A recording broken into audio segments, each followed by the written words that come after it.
ന്യൂഡൽഹിയിൽ ചെങ്കോട്ടയ്ക്ക് സമീപം നടന്ന ഭീകരാക്രമണത്തെക്കുറിച്ച് അനുദിനമെന്നോണം ഞെട്ടിക്കുന്ന വിവരങ്ങളാണ് പുറത്തു വന്നുകൊണ്ടേയിരിക്കുന്നത്. ജമ്മു കശ്മീരിലും ഹരിയാനയിലും ഡൽഹിയിലും മാത്രമല്ല പാകിസ്ഥാനിലും തുർക്കിയിലും ഈ ആക്രമണത്തിൻ്റെ ഗൂഢാലോചന നടന്നതായാണ് കരുതപ്പെടുന്നത്. പാകിസ്ഥാനിൽ സർക്കാർ പിന്തുണയോടെ പ്രവർത്തിക്കുന്ന ഒന്നിലധികം ഭീകര സംഘടനകൾക്ക് ചെങ്കോട്ട ആക്രമണവുമായി ബന്ധമുണ്ട് എന്നുള്ള നിഗമനത്തിലാണ് അന്വേഷണ ഏജൻസികൾ. ആക്രമണത്തിൽ ചാവേറായ ഭീകരവൻ കശ്മീർ സ്വദേശിയാണ് എന്നും ഇയാൾക്ക് പലതരത്തിലുള്ള പിന്തുണ അവിടെ നിന്ന് ലഭിച്ചിരുന്നതായും അന്വേഷണ സംഘം ഇതിനോടകം കണ്ടെത്തി കഴിഞ്ഞിരിക്കുകയാണ്. ഇയാളുടെ കുടുംബത്തിൽപ്പെട്ട ചിലർക്കും ഭീകരാക്രമണത്തിൽ പങ്കുണ്ട് എന്നുള്ള വിവരങ്ങളാണ് പുറത്തുവരുന്നത്. ഉമർ നബി ഉപയോഗിച്ചിരുന്ന ഫോൺ നശിപ്പിക്കണമെന്ന് നിർദ്ദേശിച്ച് ഇയാളുടെ സഹോദരന് കൈമാറിയിട്ടുണ്ടായിരുന്നു. ഈ ഫോൺ കണ്ടെടുത്തത് അന്വേഷണത്തിൽ വഴിത്തിരിവായിരിക്കുകയാണ്. ചെങ്കോട്ട ഭീകരാക്രമണത്തിൽ നിന്ന് ആശങ്കാജനകമായ 3 സന്ദേശങ്ങൾ വ്യക്തമാണ്. ആക്രമണം നടത്തിയ സംഘത്തിൽപ്പെട്ട ഡോക്ടർമാർ കശ്മീരിൽ നിന്നുള്ളവരാണ്. ഭീകരവാദത്തിന്റെ വേരുകൾ ഇവിടെ നിന്ന് അറ്റുപോയിട്ടില്ല. ഭരണമാറ്റത്തെ തുടർന്ന് കശ്മീരിൽ സംജാതമായ രാഷ്ട്രീയ സാഹചര്യം ഭീകരവാദികൾക്ക് അനുകൂലമായിരിക്കുന്നു.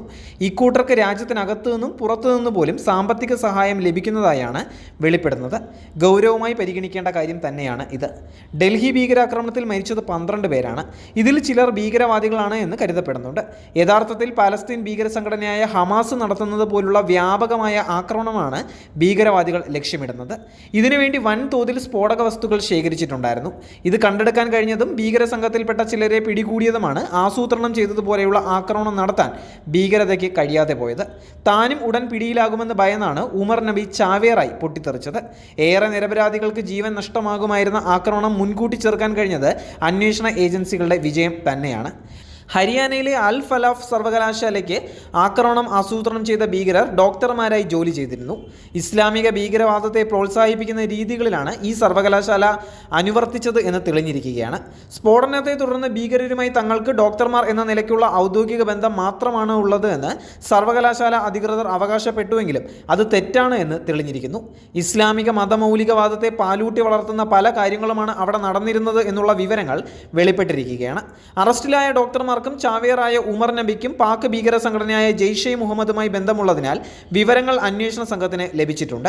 ഈ ഭീകര സംഘടനയുടെ ഫരീദാബാദ് മൊഡ്യൂളിലെ പ്രധാനിയായ ഡോക്ടർ ഷഹീൻ ഷാഹിദിന് മറ്റൊരു പാക് ഭീകര സംഘടനയായ ലഷ്കർ തൊയ്ബുമായി ബന്ധമുള്ളതിൻ്റെ ഡയറി കുറിപ്പുകളും കണ്ടെത്തിയിട്ടുണ്ട്.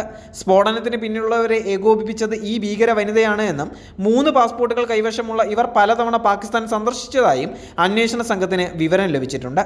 ആതുര സേവനം നടത്തേണ്ട ഡോക്ടറാണ് ഇവരെന്നുള്ള കാര്യം ഒരിക്കലും വിസ്മരിക്കാൻ പാടില്ല. നമുക്ക് ചുറ്റും മാന്യതയുടെ മുഖംമൂടി ധരിച്ച് നടക്കുന്ന പലരും മനസ്സുകൊണ്ട് ജിഹാദികളാണ് എന്ന് തിരിച്ചറിയേണ്ടിയിരിക്കുക തന്നെയാണ്. ഭാരതത്തിനകത്തും പുറത്തും നടക്കുന്ന പല ഭീകര ആക്രമണങ്ങളുടെയും കേരള ബന്ധം ഇതിനു മുമ്പും ചർച്ചയായിട്ടുള്ളതാണ്. ഹരിയാന ഫരീദാബാദിലെ അൽ ഫലാഫ് സർവകലാശാലയുടെ ഉടമസ്ഥതയിലുള്ള ചാരിറ്റബിൾ ട്രസ്റ്റ് കേരളത്തിൽ പല ജില്ലകളിലായി പ്രവർത്തിക്കുന്നുണ്ട് എന്നുള്ള വിവരം അന്വേഷണ ഏജൻസിക്ക് ലഭിച്ചിട്ടുണ്ട്. ഇത് സംബന്ധിച്ചുള്ള കൂടുതൽ വിവരങ്ങൾ ശേഖരിച്ചുകൊണ്ടിരിക്കുകയാണ്. മദ്രസകളും ഇസ്ലാമിക വിദ്യാഭ്യാസ സ്ഥാപനങ്ങളും ഇതിൽ പെടുന്നുണ്ട്. ജമാഅത്ത് ഇസ്ലാമി, SDPI പോലുള്ള സംഘടനകളും സജീവ സാന്നിധ്യവും കേരളത്തിൽ അധികാരം കൈയാളുന്നവർ ഇവരോട് കാണിക്കുന്ന മൃദു സമീപനവും അങ്ങേയറ്റം ആശങ്കാജനം തന്നെയാണ്.